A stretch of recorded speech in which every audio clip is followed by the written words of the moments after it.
Все видно, слышно?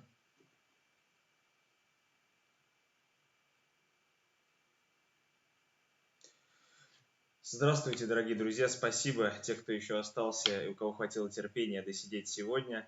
Мы нашли корень зла. Корень зла прятался глубоко в настройках Acrobat-ридера и в его проигрывании флеш-плеера вот этой всей ерунды. В общем, welcome back. We will start where we finished just before we got interrupted. So we were talking about the Scrum. I'll go through this slide again so we can just catch up on where we finished. So the ball is thrown or fed into the middle of the tunnel between the two front rows, at which point the two hookers can compete for the ball, attempting to hook the ball back in the direction of their own teammates. The team who throws the ball into the scrum usually retains possession, because the hooker and scrum half can synchronize their actions.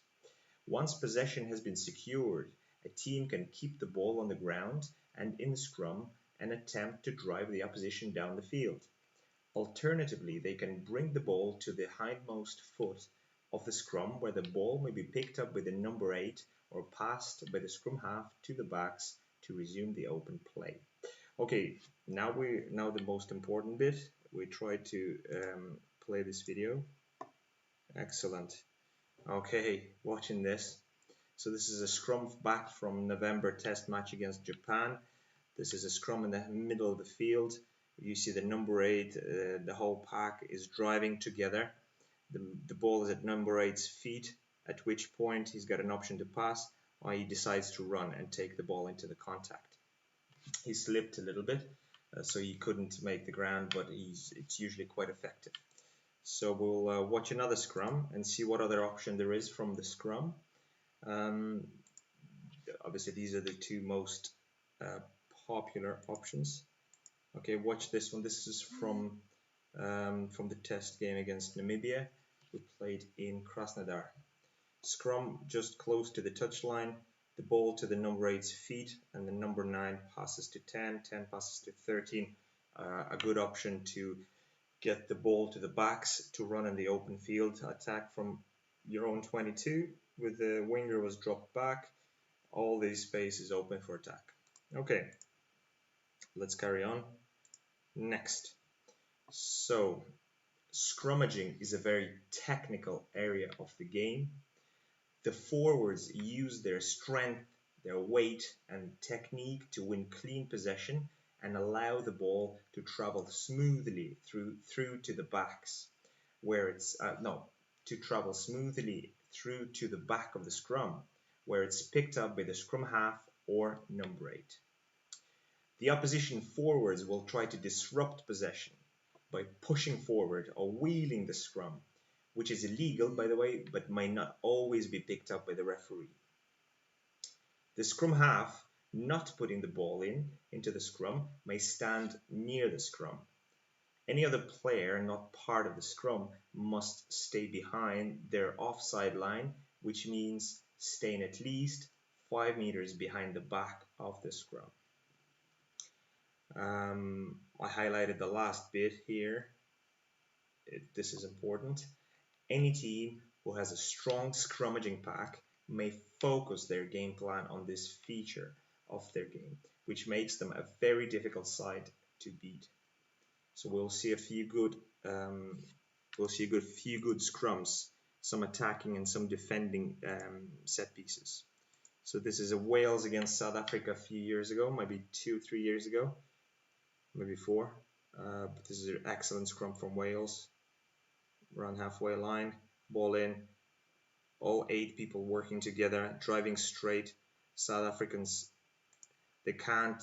African pack can't withstand this pressure. This is their number 8. He's just broke away from the scrum. These are the flankers who are trying to push, but they just can't because they were destroyed. See, this is the Welsh hooker just popping up in the middle. And the result is the penalty to Wales because the scrum was disintegrated. The South African scrum was disintegrated. Here is another example. Let's watch it. Yes. This is Argentina against New Zealand. I can't see the year, but I think it's not too long ago, maybe 1-2 years ago. Halfway line, scrum, Argentinian forwards driving through. You see the loose head prop here. He's already turned inwards. He's done. So the tight head prop, Argentinian tight head prop, is driving into the hooker along with his own hooker. So they're just destroying the New Zealand scrum at this point.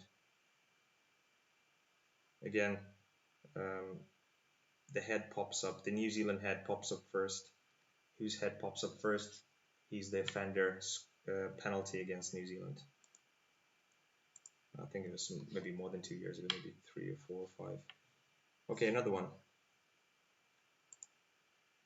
I think this is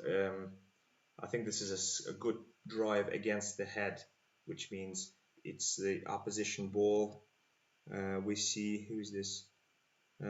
Probably Newcastle. I can't quite remember, but this is Wasps. Watch this.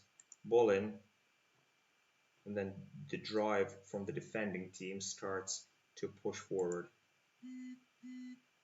All 8-man drive. Scrum destroyed. Look how happy this guy is. Very happy. This is what the front rows think I love the most. Yes, he's very happy. Okay, let's move on. We're moving on to the line out. What have we here? The line out is a means of restarting play after the ball has gone into touch by being kicked, knocked on, or carried over by a player over to the touchlines. The line out concentrates a selection of forwards in one place near to the touchline, so the backs have the rest of the width of the field in which to mount an attack.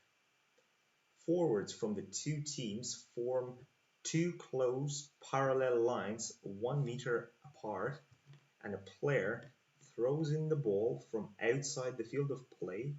It travels above the gap between the two lines of players.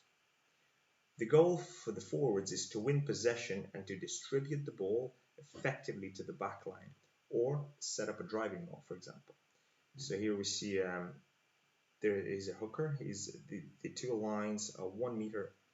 The two lines 1 meter apart. Here's a hooker ready to throw the ball in the middle, and the Krasnodar Kuban, is ready to compete for it.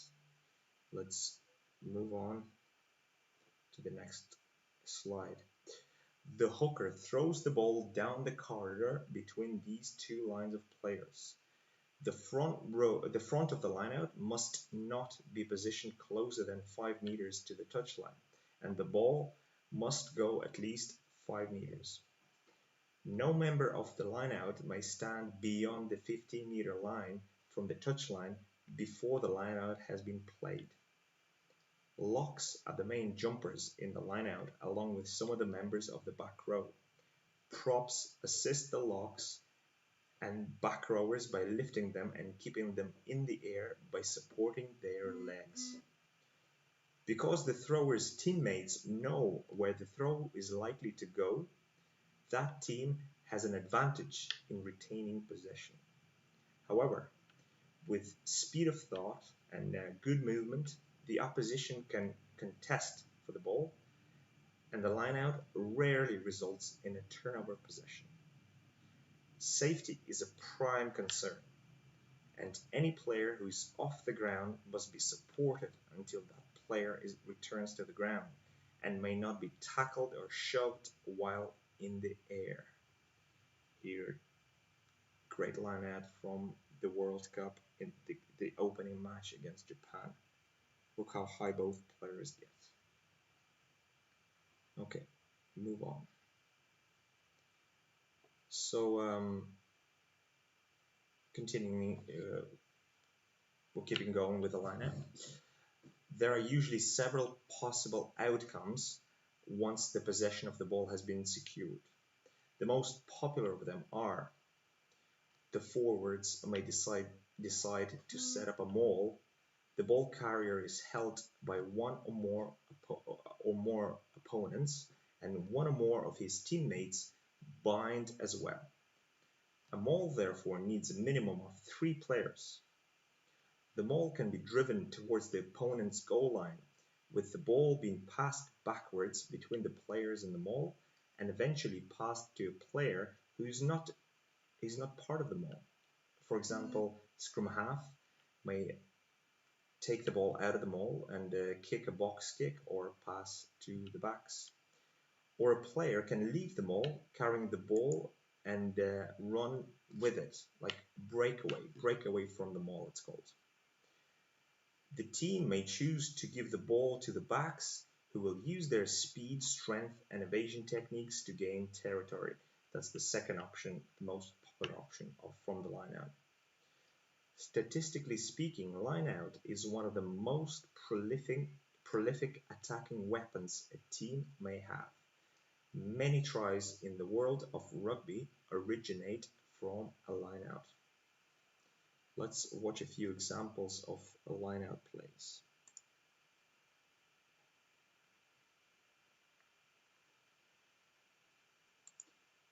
So what happens next? A maul is set.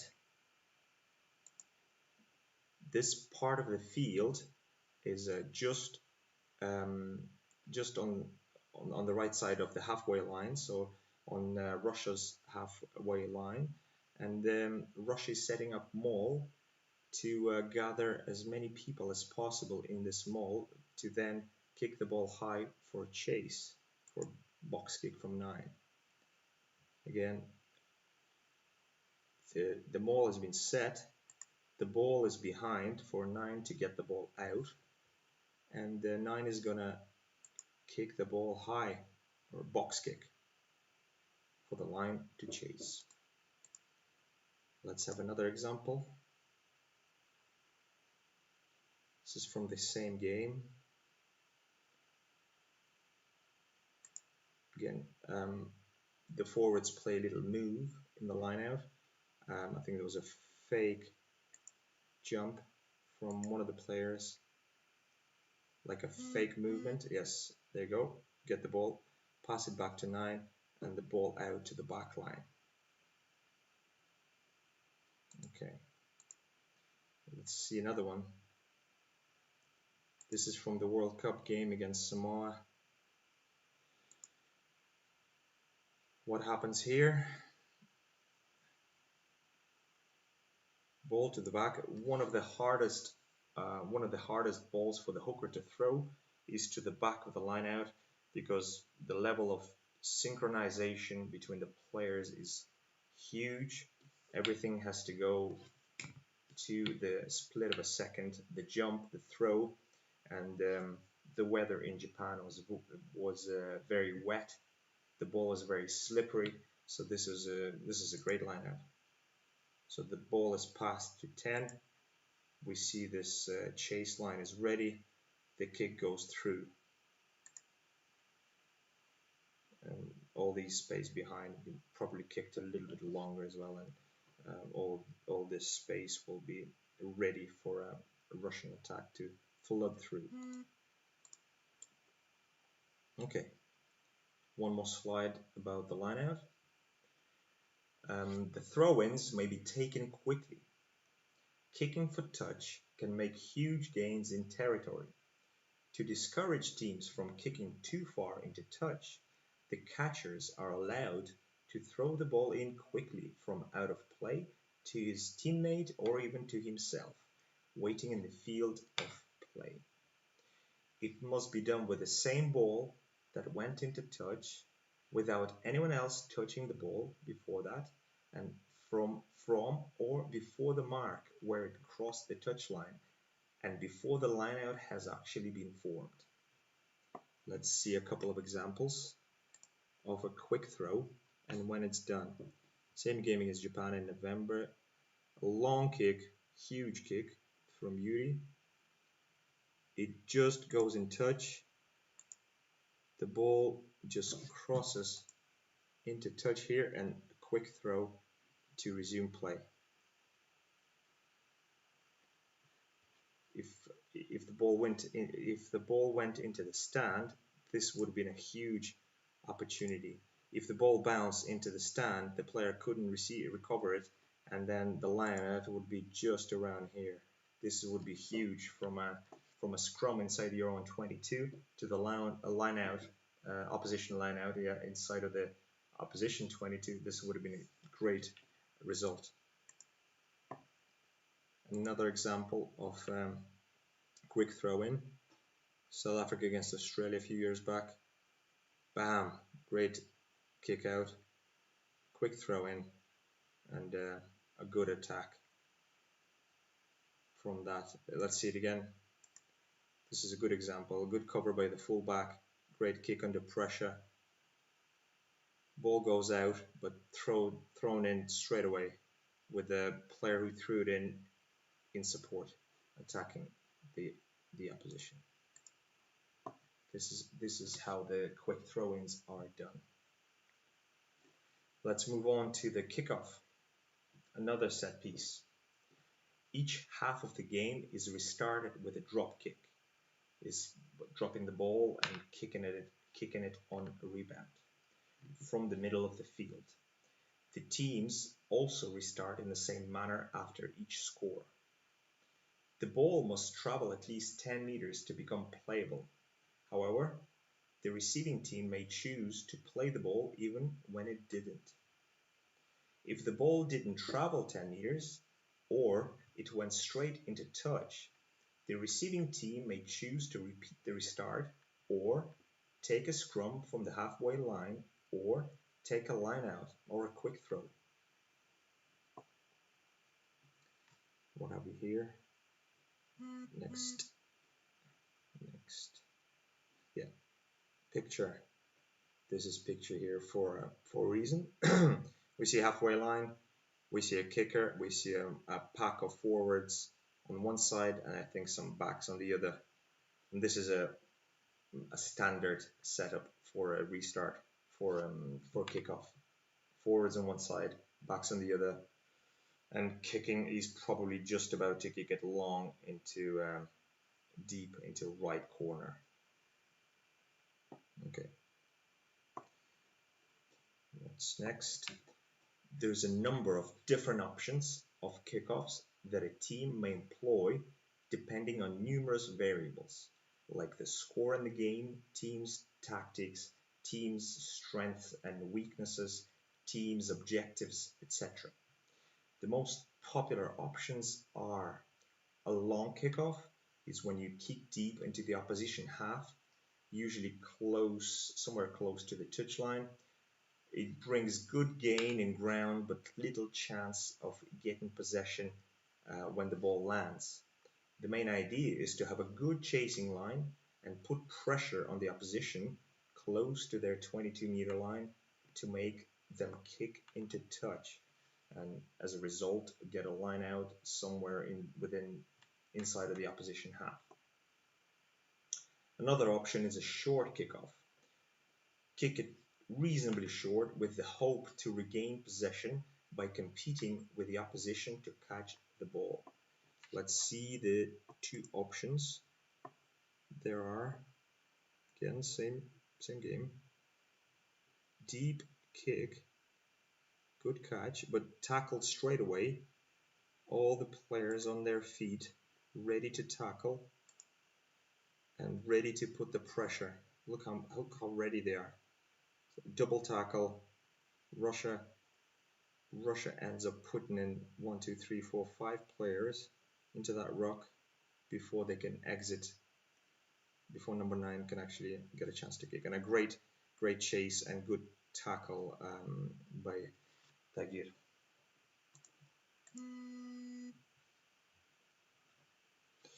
Okay, what's next? Another one. I think this is a short option. Have a look. This is a game from a couple of years back, Russia against Germany in Sochi. Germany are down by 26 points. This is the last few minutes of the game. The only hope they have to get another score is probably to kick it high, try to regather it, and maybe build and manufacture a try from around here.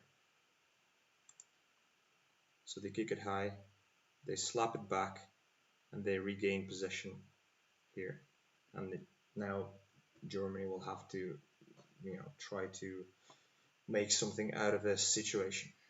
Okay, we're nearly there. There's only 1 or 2 slides left. The 22-meter dropout kick is another what you call a set piece, probably because teams are set and ready to to follow the next action, and they practice it in training. This is one of the methods used to restart play when the ball has gone over a team's dead ball line, or it was grounded by a defending team's player in his own in-goal area if an opposition player was the last person to touch the ball. An unopposed drop kick from anywhere along or before the 22-meter line can be taken, and the ball has to simply cross the line to be deemed in play. Let's watch a couple of slightly longer videos to understand how the 22-meter kick is played and why. This is a kick that bounced off the upright.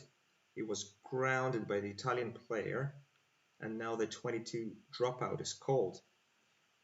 All this player needs to do is to just kick the ball over the 22-meter line, or any player, in fact, from the Italian team. Yeah, we'll watch this replay first. So he's decided to kick it long. So this is, he's actually kicking it high to compete. Watch it again. He's decided to kick it high. Oh, look, all these players ready to chase, ready to compete. Just overcooked it a little bit, so it's a little bit long. So I think France here caught it quite rather easy. Let's watch another 22 dropout. Okay, what happens here? This is a long kick, and the ball just rolls over into the in-goal area, into the South African in-goal area. The South African player touches it down because the last person to touch it, to kick it, was the New Zealand player. Now, while watch all these players they're returning back. Watch all these players returning back. They know exactly what's happening next. They return to their positions, so they know where the kick is going to go. They decide not to take it too quickly. They are taking their time. They have forwards on one side.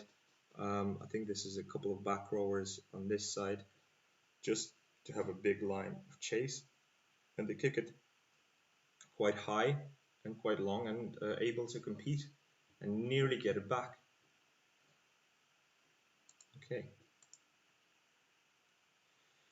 Okay, I think this is about it for today's lesson. What I wanted you to do, instead of just a normal homework that I was given to you, I don't know how many of you were doing it. I was only receiving 1 or 2 letters each week with the homework, but maybe this time educate yourself. Watch this video, watch how the scrums evolved in the last 50 years, and just imagine the scrums. Imagine rugby union without the scrums. Would it be the same sport? Would you still watch it if there was no scrums? And I have a question for you. What do you think is the most important change in the rules, in the scrum rules, in the last 50 years? Now think about it. Watch all these examples and just decide to yourself when was the the most important change in the rules? When did it happen? What the teams stopped doing after this rule change. Ну, заключительная часть, повторю на русском. Спасибо всем, кто выполнял домашние задания и продолжает выполнять. Мне очень приятно их получать, их корректировать. И спасибо за ваши отзывы. Сегодня такой урок был достаточно длинный, еще и перерыв в середине. Вместо того, чтобы вставлять слова, сегодня попробуйте уделить время, ближайшую неделю, Посмотрите это видео, как эволюционировала назначаемая схватка в регби за последние 50 лет. Подумайте, как бы выглядел наш любимый вид спорта, если бы вообще назначаемой схватки не было. Потому что существуют какие-то, скажем так, идеи постепенно избавляться от назначаемой схватки. Будет ли это тем же самым видом спорта? Будете ли вы также его ценить и любить, как вы это делаете сейчас? У вас свое мнение должно сформироваться на этот счет. Ну и посмотрите и подумайте. Вопрос простой. Какое, по вашему мнению, самое значительное изменение в правилах назначаемой схватки за последние 50 лет? Как раз здесь в этом видео примерно с 70-х годов вплоть до практически современности вы увидите примеры назначаемых схваток. Поэтому попробуйте ответить на этот вопрос. Просто немного окунитесь в эту историю и вспомните, каким регби был 50 лет назад и 30, 40, 20 лет назад. Это очень интересно. Наверное, надеюсь, вам будет так же интересно, как и мне. Спасибо большое. До встречи в эфире.